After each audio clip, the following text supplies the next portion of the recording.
दोस्तों आपने नोवेल के लास्ट पार्ट के अंदर देखा था कि जियान निकल चुका था अपने ट्रैप को पीटने के लिए अपनी पूरी टोली को लेकर फ्री स्पेस के अंदर, जहाँ पे जियान 2 दिन वेट करता। उसके बाद वहाँ पे एंट्री मारती फ्री ट्रैप की एक टोली जिसके अंदर 3 डाउशेंग होते हैं और उन्हीं में से एक आंटी थी जो कि अभी के लिए इस पूरे ग्रुप को लीड कर रही थी और उसका स्टेटस इतना ज्यादा हाई होता है। उसके सामने मिस फेंग और जी फेंग भी एकदम घुटनों के बल होते हैं और आंटी जी का बस एक ही मकसद था, पहले वो ड्रैगन किंग की मदद करके जिया को दबोच लेंगी और फिर उसके बाद उन तीनों को हरा डालेंगी और फिर उसके बाद मैजिकल बेल्ट के अंदर सबसे स्ट्रॉन्ग होगी फिनिक्स ट्राइब और ये हसीन सपने लेती हुई आगे की तरफ बढ़ रहे होते हैं। मगर तभी अचानक से उनकी बोट के सामने काफी सारी लाइटनिंग पिलर चमकते हैं। इस वजह से एकदम से स्पेस बोट के ब्रेक लगाने पड़ते हैं जिस वजह से पूरी बोट हिल जाती है और यहाँ पे जो आंटी होती है कुछ पल के लिए एकदम से हैरान रह जाती है, मगर कुछ देर बाद वो अपने आप को संभालती और बोलती है, साढ़े बहन की स्टॉक किसकी इतनी औकात जो ऐसे चोरी छुप के हमारे ऊपर हमला करने की हिम्मत कर रहा है। अगर तुम्हारी बम में दम है तो सामने आओ, क्योंकि तुमने अपनी लाइफ की सबसे बड़ी गलती कर दी है फिनिक्स टाइप के ऊपर हमला करके। इस वजह से अब तुम जिंदा नहीं बचोगे। और आंटी की धमकी पूरी खत्म हो पाती उससे पहले उनके आसपास का जो स्पेस होता है चटकने लगता है और कुछ ही पल के अंदर ही पूरा स्पेस फट जाता है और फिर अंदर से आवाज आती है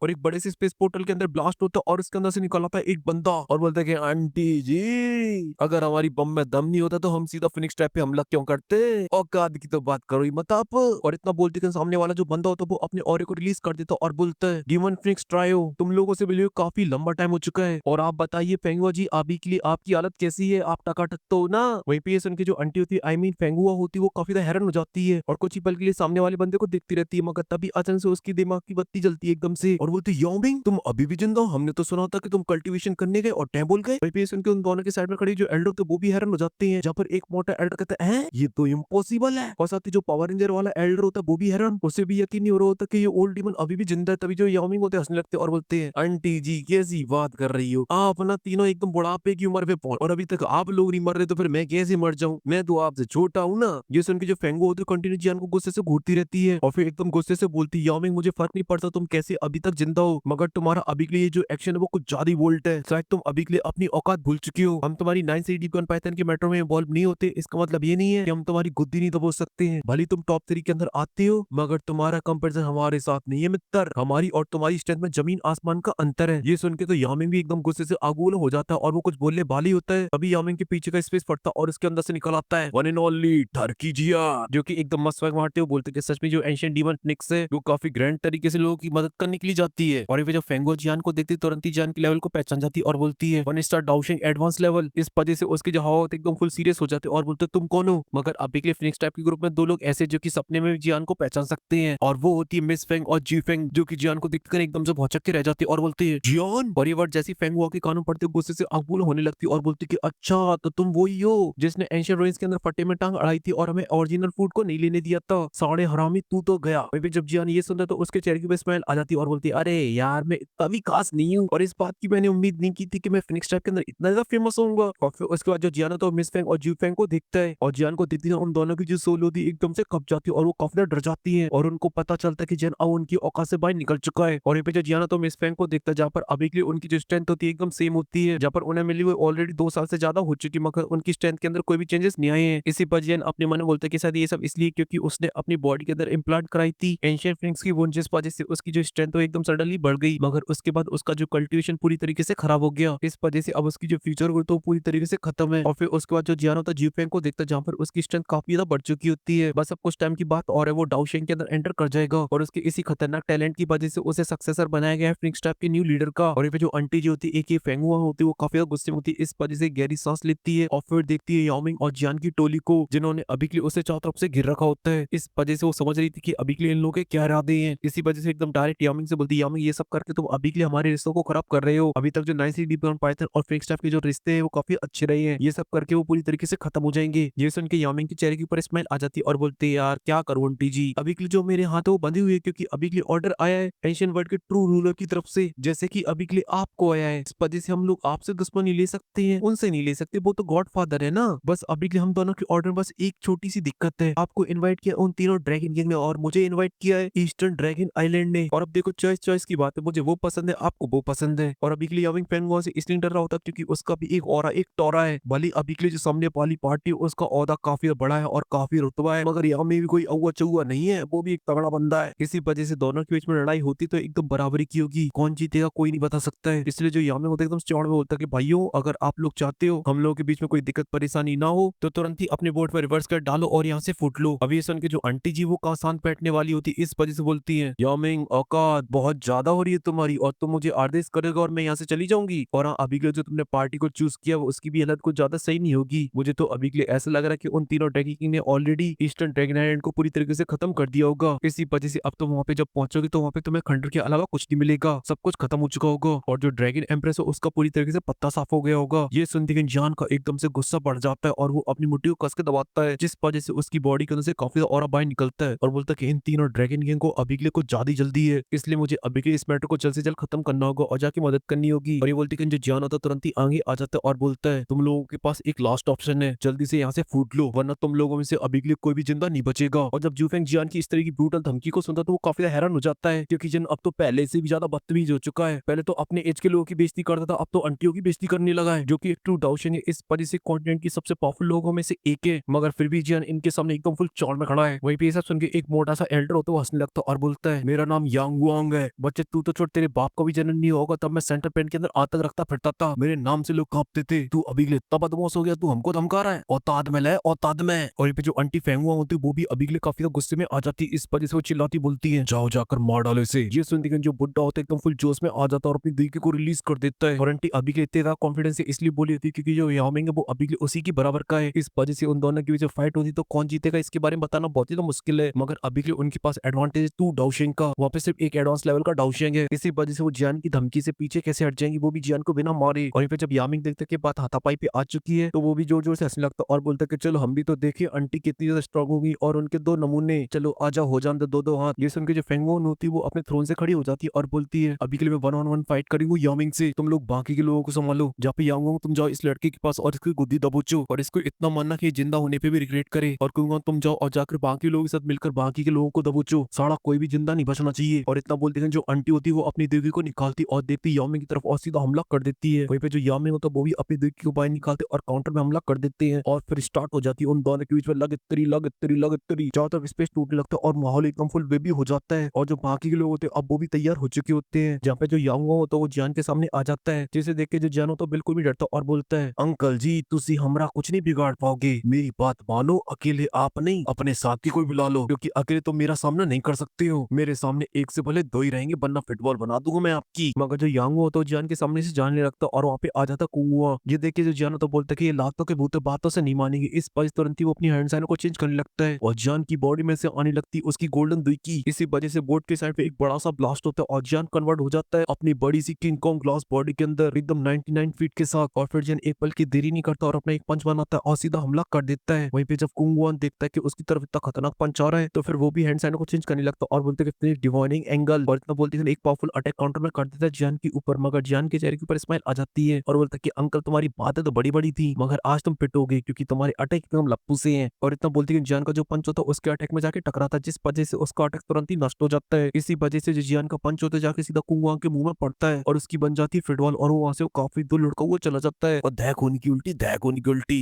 और टोरा। और कुंगवान होता है वो बड़ी मुश्किल से अपने आप को संभालता और देखता जियान को, जहाँ पर अब उसको लग रहा होता है जियान से डर, क्योंकि अभी के लिए दोनों सेम लेवल पर जियान की जो अटैक है वो बहुत ही ज्यादा खतरनाक है। और जो यांगो जो कि अभी के लिए लिटिल फ्री डॉक्टर ओकोइंगली को बचाने के लिए जा रहा होता है वो भी एकदम से रुक जाता है, क्योंकि उसका साथी जियान के पास एक ही अटैक से काफी दूर तक लुढ़कता हुआ चला गया। उसे भी अभी के लिए जान की पावर के ऊपर यकीन नहीं हो रहा होता है, मगर तभी थोड़ी देर बाद वो अपने आप को संभालता है और तुरंत ही अपने साथी के पास आ जाता है और बोलता है कि अभी के लिए हम लोगों को आपस में हाथ मिला लेना चाहिए, क्योंकि ये लड़का मुझे बहुत ही अजीब सा लग रहा है, इसकी पावर बहुत ही ज्यादा अजीब है। ये सुन के कुआं को काफी ज्यादा गुस्सा तो आता है मगर अभी के लिए कुछ कर भी नहीं सकता है, क्योंकि उसे भी पता चल चुका है वो जियान के सामने बिल्कुल नहीं टिक सकता है। इस वजह से अपने दिल में पत्थर रखता है और हमें नोट कर देता है, इससे भली उसकी अभी के लिए काफी ज्यादा बेइज्जती हो चुकी हो मगर जान से ज्यादा कीमती थोड़ी ना है। और ये सब देखिए जो जूफेंग होता है वो पूरी तरीके से हैरान हो चुका था कि अभी के लिए जियान ने उसके ग्रेट एल्डर की फुटबॉल बना दी अपने एक ही पंच में, यहाँ तक कि उसका अभी के लिए ग्रेट एल्डर अकेले फाइट भी नहीं कर पा रहा है, दो की जरूरत पड़ रही है। और ये जो मिस फेंग थी वो जियान को बचाने की सोच रही होती है, उनके भी तोते उड़ जाते हैं और बोलती है ये कैसे पॉसिबल हो सकता है, ये लड़का 2 साल के अंदर ही कैसे डाउशिंग के अंदर मृत्यु कर गया और वो भी मेरे एल्डर से भी ज्यादा खतरनाक। ना करे जनाब ना करे, ये तो बहुत ही औकात के बाहर वाला मैटर है। और वो लोग कुछ और वगैरह सोच पाते तभी अचानक से फेंगुओ के पास में अपीयर होती लिटिल फेई डॉक्टर और हमला कर देती उसके ऊपर और चालू हो जाती लगेतरी, जहाँ पे लिटिल फेई डॉक्टर थोड़ा सा उसके ऊपर भारी पड़ रही होती है। और ये सब देखे जो मिस फेंग होती है वो हमला करने के लिए जाने लगती है मगर तभी अचानक से उसके पास आ जाती है क्विंगली और टूट पड़ती है उसके ऊपर और दहदनादन मिस फेंग की कुटाई देना चालू कर देती है। और पे उन दोनों की फाइट को देखकर ऐसा लग रहा था कि बहुत ही जल्दी क्विंगली उसे हरा देगी। और फिर इसी के साथ सीन कटो की जैन की फाइट के ऊपर आ जाता है, जब पे दोनों एल्डर को समझ में आ चुका था कि उन्हें अपने टर्म कार्डों का यूज करना पड़ेगा। इस वजह से वो दोनों आसमान के अंदर जाते और एक जोर की दौड़ मारते हैं। इस वजह से उनकी जो बॉडी होती है तुरंत ही कन्वर्ट हो जाती है फिनिक्स के अंदर, और अब उनके आसपास का जो ऑरा था वो काफी तो खतरनाक हो चुका था। आसपास के अंदर क्रैक्स आ रहे होते हैं, मगर वहीं पे जो जियान होता है वो अभी भी एकदम चिल होता है और बोलता है, आहा आज आएगा असली मजा, क्योंकि 2025 की लास्ट वीडियो के अंदर मैं पीटने वाला हूँ दो डाउशेंग को। चलो शुरू करते हैं। नहीं ये चीज थोड़ी सी नई है, इस वजह से मैं सोच रहा हूँ 2026 में करते हैं। नया साल नया एक्शन। फिलहाल के लिए इस वीडियो में सिर्फ इतना ही। मेरी तरफ से आप सभी को हैप्पी न्यू ईयर। आप लोगों के लिए विश करता हूँ ये जो नई साल है वो आपकी लाइफ के अंदर काफी सारी खुशियां लाए और काफी सारी तरक्की, और आप लोग एंजॉय कर पाओ अपनी लाइफ को। फिलहाल के लिए इस वीडियो में सिर्फ इतनी, और मैं मिलता हूँ आपसे 2026 के अंदर। तब तक के लिए बाय।